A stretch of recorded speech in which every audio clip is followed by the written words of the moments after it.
Hey everybody, welcome back to Mr. A's Geometry course. Today we're going over section 6.2, which is going to dive in a little deeper about the bisectors of triangles. Remember 6.1 we learned about perpendicular bisectors and angle bisectors. We're going to be learning a little bit more about those today. Let's get into it.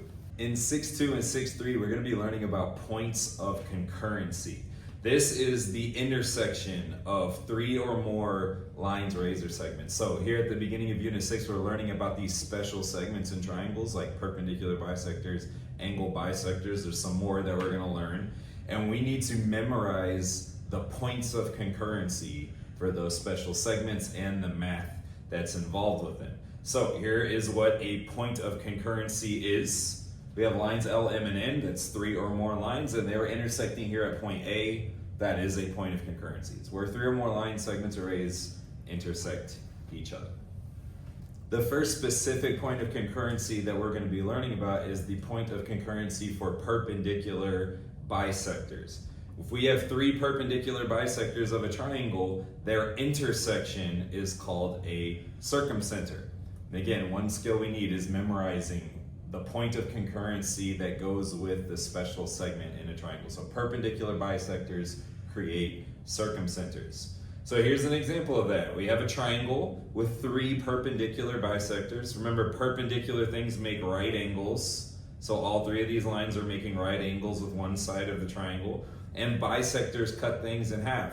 And all of these are cutting the sides in half. You look at side AC, this portion here from A to this point is congruent from that point to C. So that side has been bisected. This side has been bisected. This side has been bisected. So we have three perpendicular bisectors. Where they intersect is a point of concurrency, and it's specifically called a circumcenter. That is the point of concurrency for perpendicular bisectors. We need to know a little bit of the geography for these points of concurrency. So a circumcenter can be located inside of a triangle. It can be located on a triangle, meaning on the side or on a side of a triangle, or it can be located outside of a triangle. And every point of concurrency that we learn here in our next few sections has its own specific place that it can be located in a triangle. So in, on, or outside, here's the examples of that. If you assume here that all these red lines are perpendicular bisectors, which they are, in the acute triangle, the circumcenter will always be inside of the triangle. Those all intersect there inside. On a right triangle, that circumcenter will always be on the triangle itself. And on an obtuse triangle, perpendicular bisectors will intersect at that circumcenter outside of the triangle. So again, something we need to know, we need to memorize for circumcenters. They can be in an acute triangle, on a right triangle, or outside of an obtuse triangle.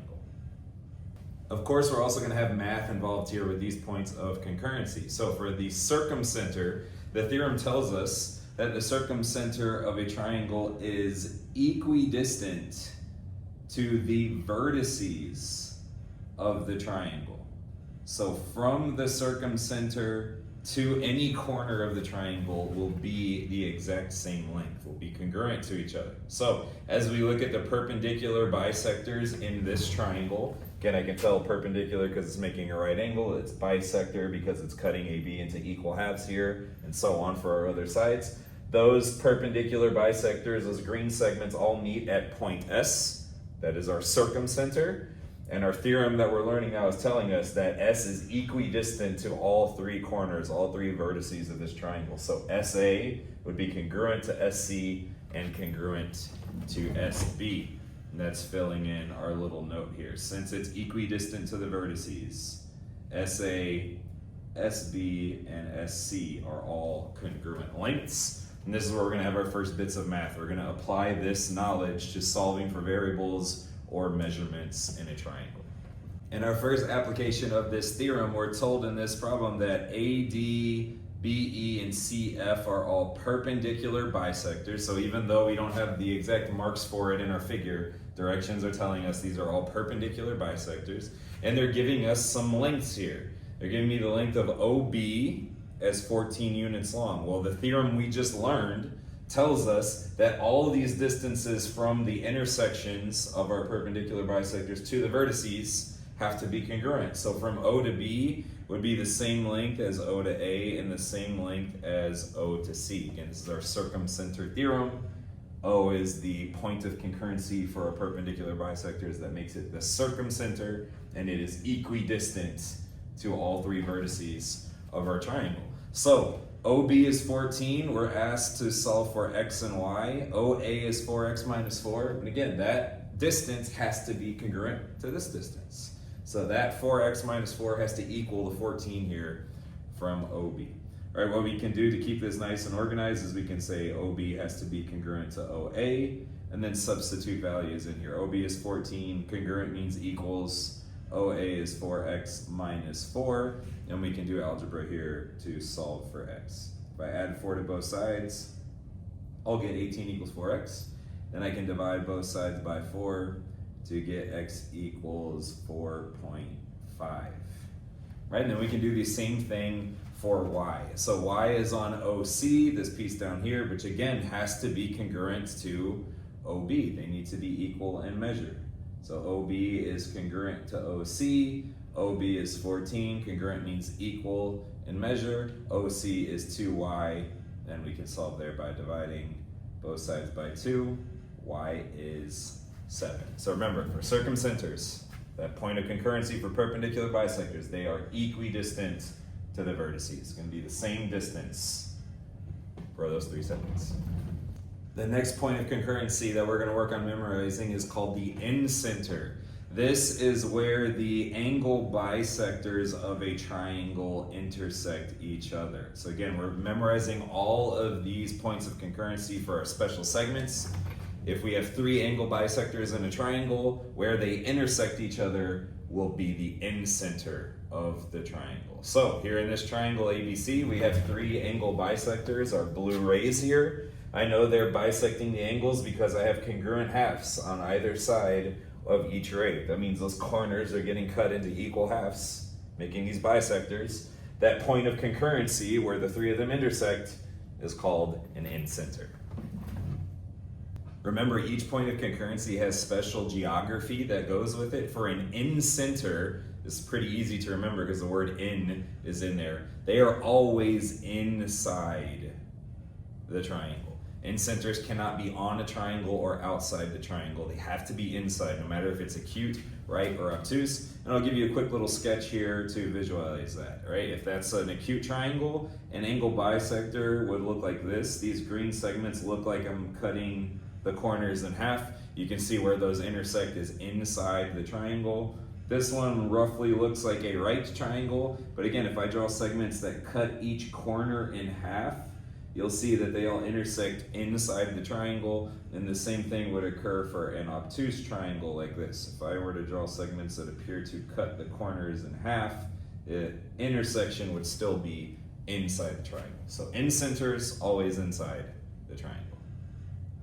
The math associated with incenters is that they are equidistant to the sides of the triangle, equidistant from the sides. So previously we learned about circumcenters, which are equidistant from the vertices of a triangle. Incenters are going to be equidistant to the sides of the triangle. And when we say distance for sides, we're specifically looking for measurements that are perpendicular to the sides. All right, so let's get a visual representation here. We can see in this triangle three angle bisectors. I'll highlight them here in green for you. This right here is an angle bisector. This is an angle bisector. Let me clean this one up. So AP, CP, BP. I know those are angle bisectors because I can see congruent marks that match in every corner. So we cut in half these corners. That makes point P an incenter, the point of concurrency for our angle bisectors. And then you see here we have three measurements that are perpendicular to the sides. And it's important that they're perpendicular here. If you want to know how far away you are from something, you would measure a perpendicular distance. Right? For example, if I want to know how far away I am from the TV right now, I wouldn't measure diagonally to the corner. I would get the closest distance that I can to the TV, which would always be perpendicular, or would form a right angle with that. All right, so these represent our distances. And again, the fact that we're learning right now is that the incenter is going to be equidistant. So that means those three pieces are going to be the same length. because P needs to be the same distance away from those sides. So that is, in our figure here, that is segment PD, segment PE, segment PF, all going to be congruent because incenters are equidistant from the sides of a triangle.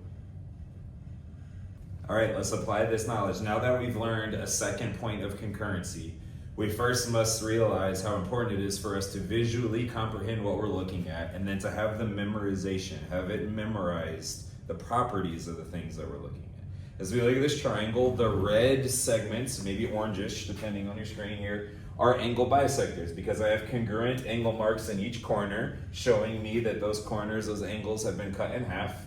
I have these angle bisectors meeting at point D, and I've memorized that the point of concurrency for angle bisectors is called an incenter, and I've memorized that incenters are equidistant to the sides of a triangle.